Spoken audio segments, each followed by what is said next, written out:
the blades clean, now I need to get these case components clean here. So I'm using the same method, naphtha and a cotton bud. I'll start with the retainer plate. This is the flat side, featureless side. This faces the diaphragm blades. You can probably see fingerprints on that plate. Those fingerprints are there from when the shutter was first assembled or when it was subsequently serviced. And it's from people grabbing the plate like this. So hold the plate by the edges, or you too will be leaving fingerprints there for all time.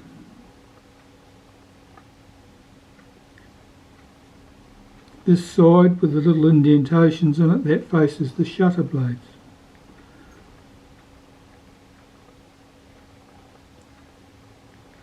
So all I'm trying to do here is remove any trace of oil and grease or dirt.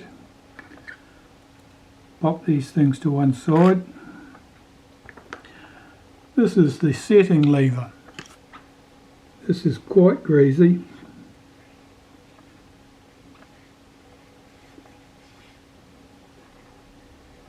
You can see the filth that came off that. This is being on the outside of the shutter, this is less critical, but you do want it clean.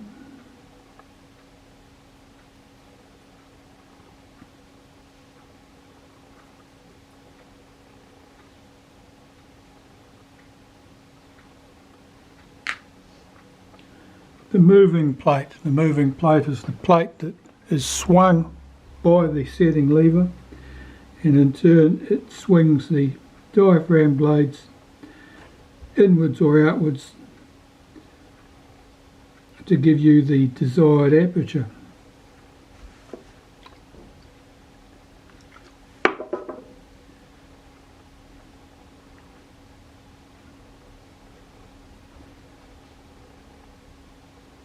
One side of this, the holes for the screw heads are countersunk. That's important to note when you go to assemble the diaphragm, to make sure that's the right way up.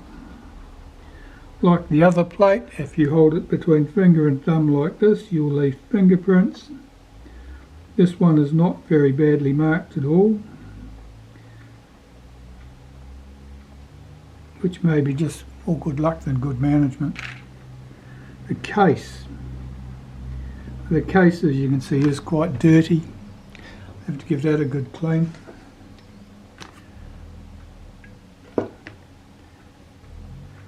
The outside of the case is typically going to be worse than the inside.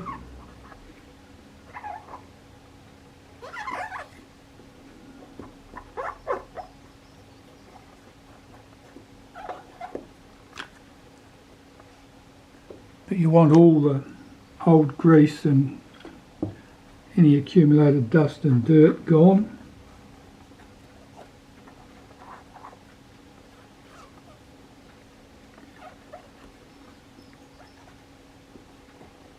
This is the earlier shutter, of course. The case is painted. The later style of shutter, the cases weren't painted, they were just had a knurled finish like that, but no paint.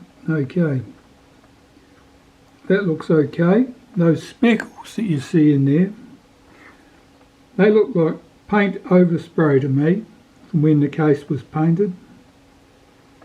They're neither here nor there. There's nothing sticking up proud of the surface that's going to cause us any problems. So there's our outer case cleaned. Pop that to one side. The screws, if you're cleaning screws because they're very greasy, be somewhat cautious about it, just dab at them. They will have a tendency to fly away. They don't need to sparkle. This is a diaphragm blade from the earlier shutter.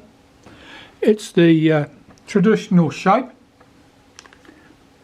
This is a diaphragm blade from the later shutter, and you can see it's got this weird cutout on it. Now, weight reduced blades like that, not entirely in that shape, are sometimes seen in shutters. This is the first time I've ever seen a full set of weight reduced shutter blades in a shutter. That's on the later one, not this one. This is the normal style of blade you're likely to find. This is on the earlier shutter.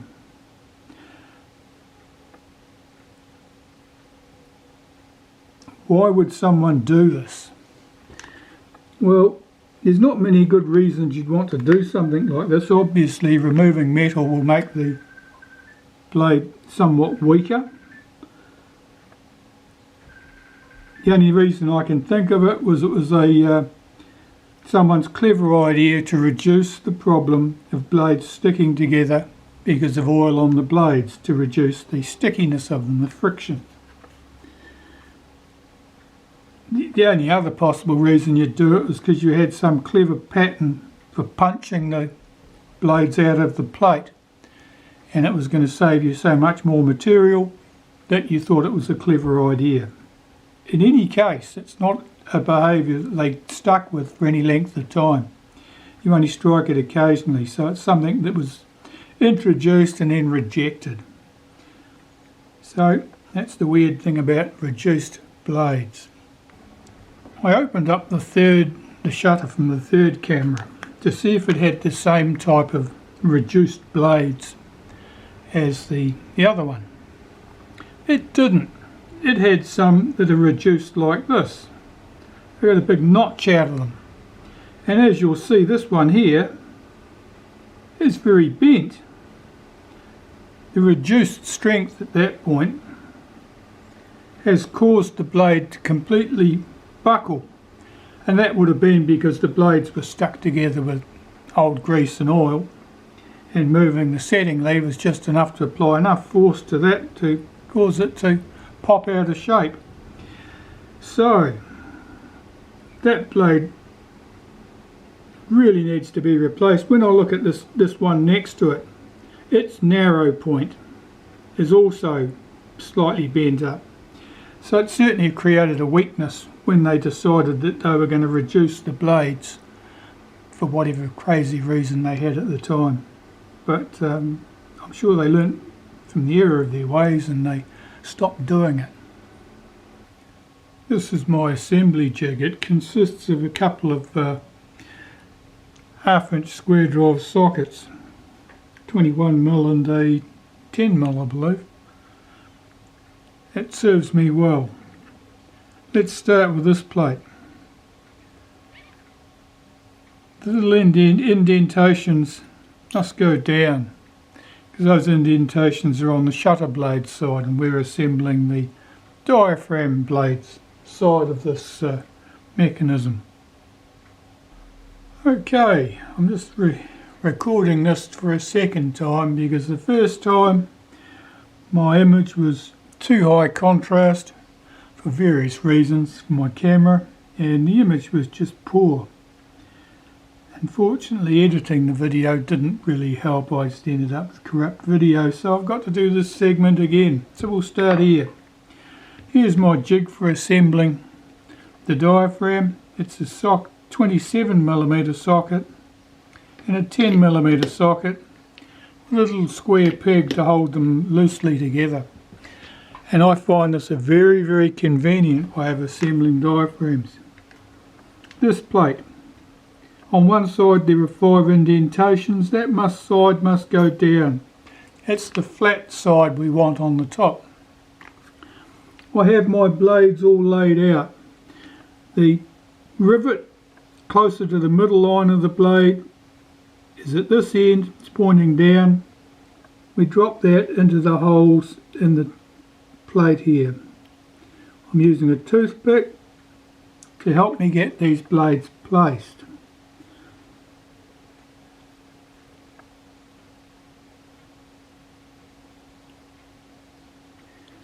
And I'm doing this job a second time because it's actually quicker for me to strip it down and re-record it than it is for me to fight with the video editing.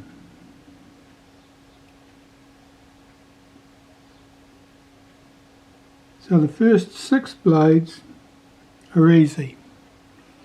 The holes are visible in the plate, you can put your blades in.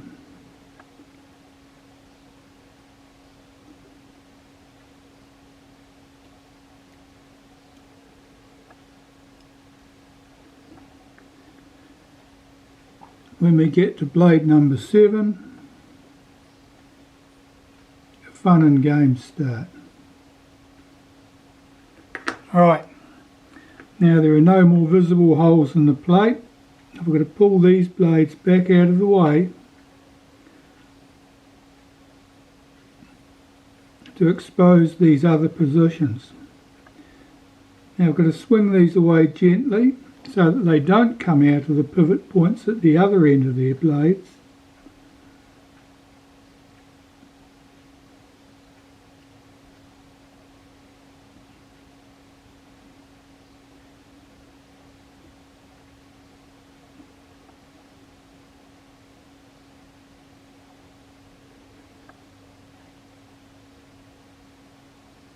And in an ideal world, this goes very smoothly and all is good.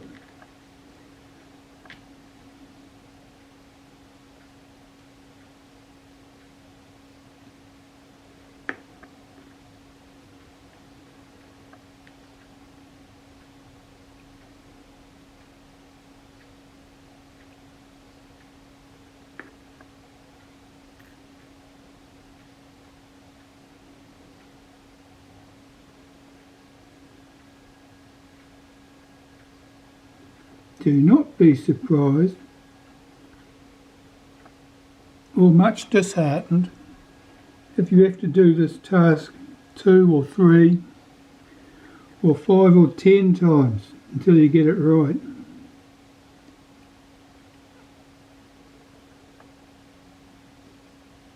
Like most things, it's something you get better at with practice. Now all our blades are placed. I have to lift these blades back over the top of this blade without catching it on anything.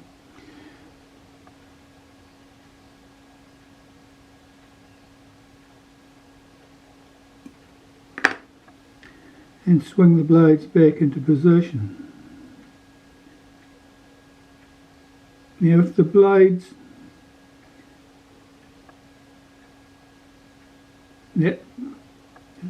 are not flat, because they've been distorted, because they've had oil on them and they haven't enjoyed being forced, it will be quite hard to get these blades to stack up smoothly.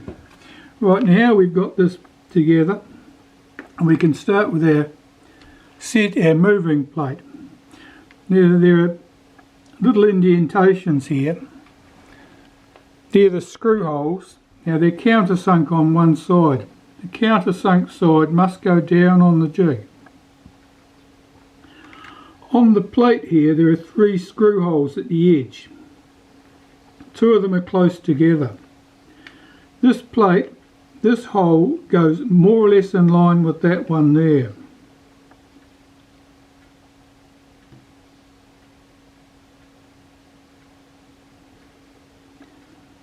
Like that, and I'm just getting it seated over the top of those pivots.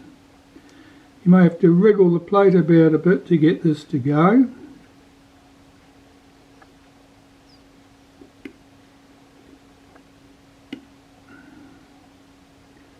Just going to pull those pivots into line. There's that one. And this one needs to go the other way.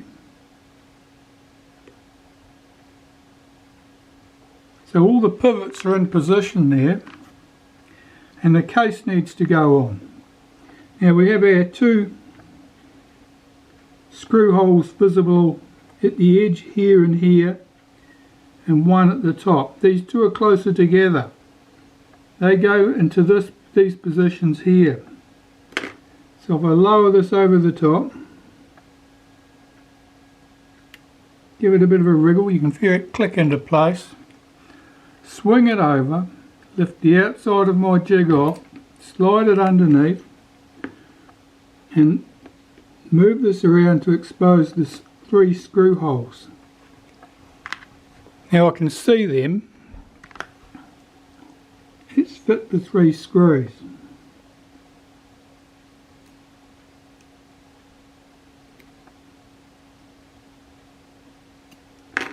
I'll swing that round so you might be able to see it.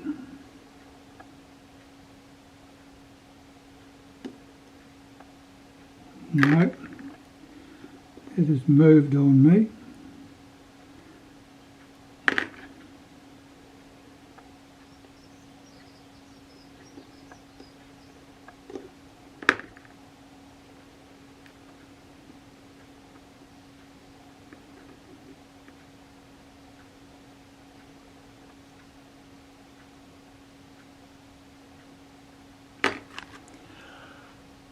And I'm hopeful that this time around the videoing will go a bit smoother.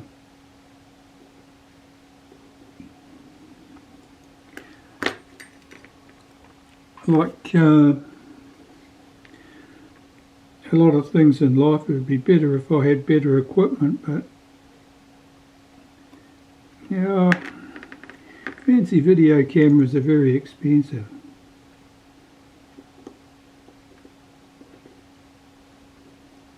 My digital cameras tend to be somewhat lacking when it comes to manual control of focus or exposure. They'll do it for still shots, they're terrible for video. Alright, so let's get that off. I'm checking to see if all of the pivots are sitting in their sockets, and this one here I can see it is not. All the others are present. This one here is sitting slightly out.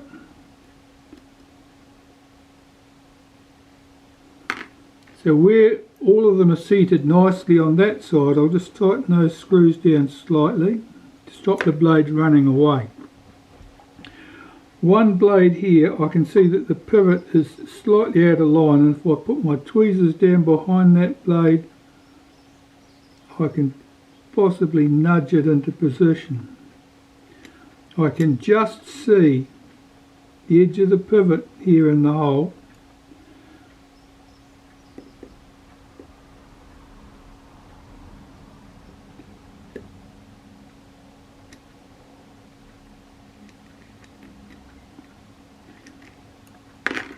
I'll just nudge these blades around a bit.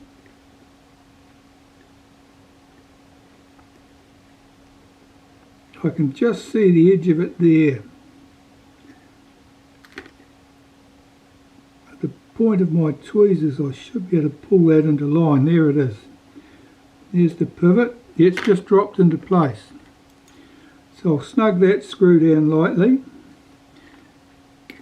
Flip this over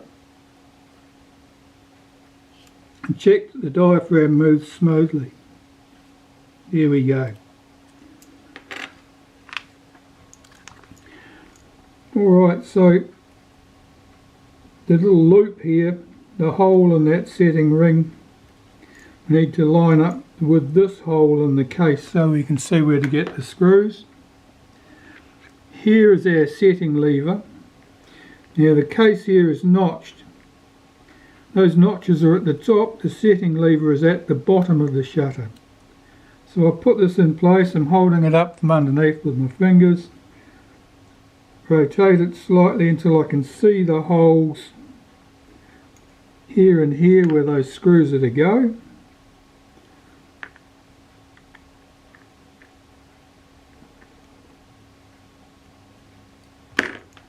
See if I can get that screw started.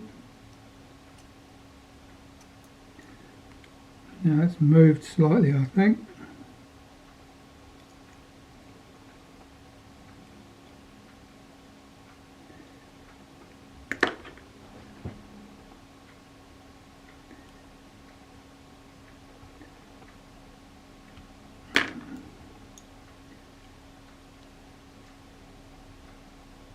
that started.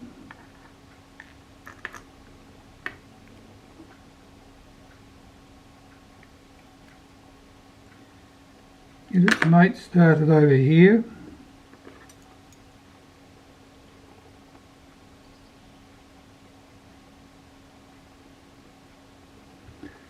Okay, check that that moves smoothly. Now we have both screws in position. I can tighten them.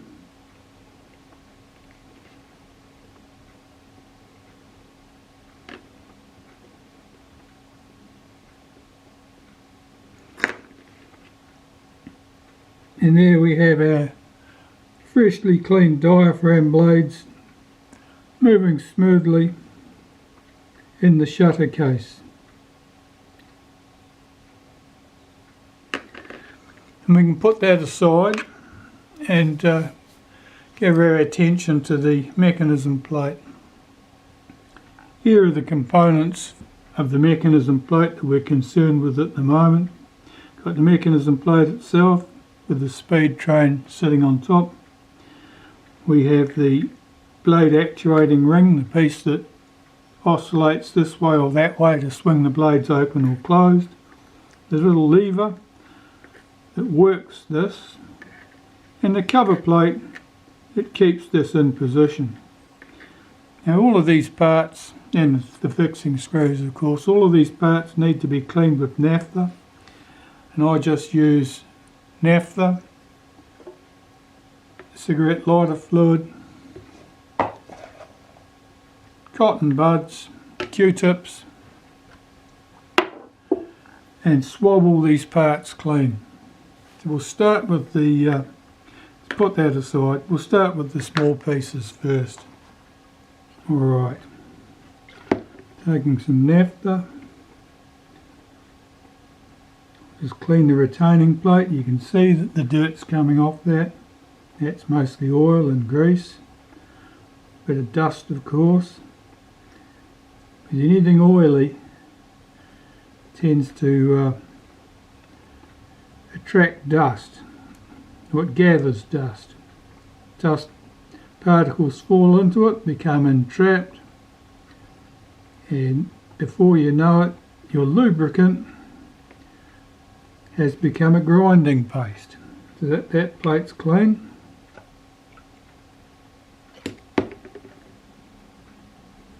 The blade actuating ring, this will come off darker because it's probably lubricated with graphite grease. Or perhaps graphite from a graphite pencil or graphite powder. I tend to lubricate these with graphite powder. You can lubricate them just as well with a graphite pencil.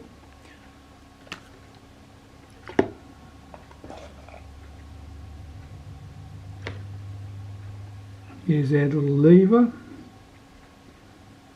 Now this differs from the lever on the other shutter because it doesn't have the pin to activate the flash, because of course there was no flash connection in this shutter. Just cleaning the fixing screws for the retainer plate and the fixing screw for the lever. And those parts are all clean. I'll pop them to one side and we'll clean this mechanism plate. Much the same procedure with the mechanism plate. Naphtha on the cotton bud. Swab the surfaces, particularly the groove around the back here where the blade actuating ring will run. These other surfaces here not so important, but you want to get everything clean. The case around here, this is all looking quite clean.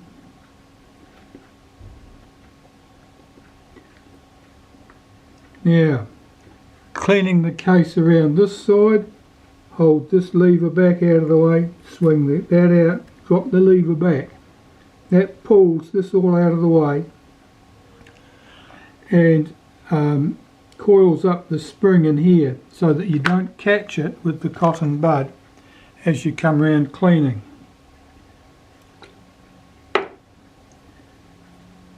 So we come around this way, do it once. As you come past here, you'll be releasing this, and you can see the coil spring there, the little hair spring. That's what's easily damaged if you start wiping back the other way, or wiping while that spring is exposed. Alright, that part's done. I'll wipe around the inside there, check the rest of it. It's all looking pretty good. Now the retard gear train, I like to flush that with naphtha, so I'll just pour some in, hold back this lever with my finger, swing the arm here in backwards and forwards, blow away the naphtha and anything else that it's absorbed, be that oil or dust. It's important that you blow it away.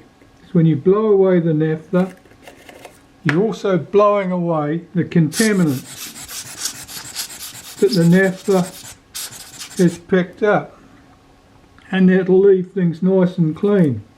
If you just flood something with naphtha and then leave it to dry, leave the naphtha to evaporate, when it evaporates it'll leave all the filth behind. Because why wouldn't it? Because the filth doesn't evaporate.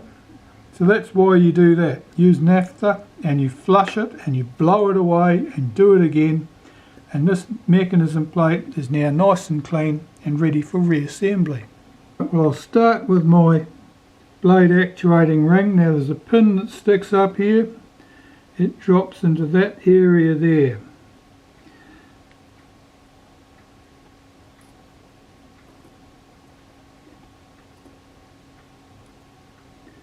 Just a bit of cotton there, I'm just moving that thread. The retainer plate only goes on in one orientation. There's a single rivet post on one side of it. Drops into that spot on the case.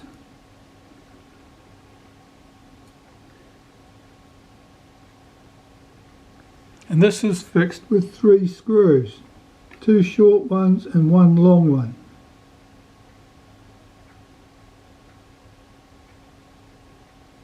I know from experience that the short one goes there.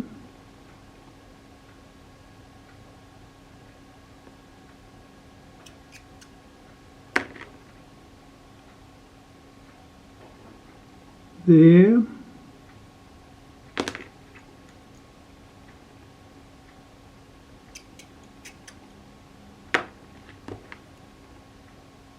And the long one goes here at the end of that speed train. And see, there's a little mark that I made there on that plate.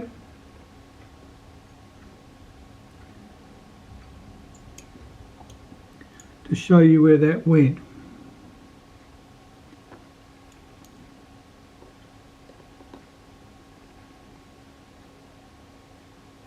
I don't like the look of that screw. I think I've picked up the wrong screw. I think that's something else.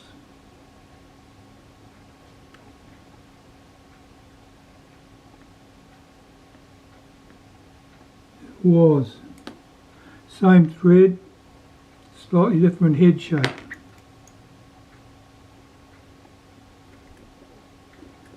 And I could tell it was the wrong screw because instead of being entirely flat, it was domed slightly, called a raised head. Right, so they're all in. Check that the blade actuating ring moves smoothly. Snug those 3 screws up.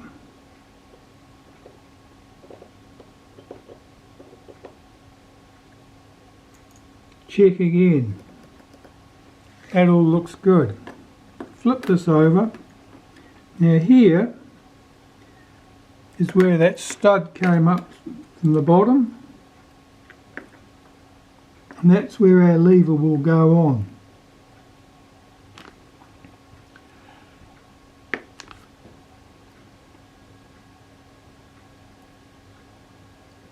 the lever sits on there like that. The slot fits over that pin that came up from the bottom, and there's a single screw at the top. There may or may not be a washer. They're not common, they do exist from time to time. If they're there, put it back.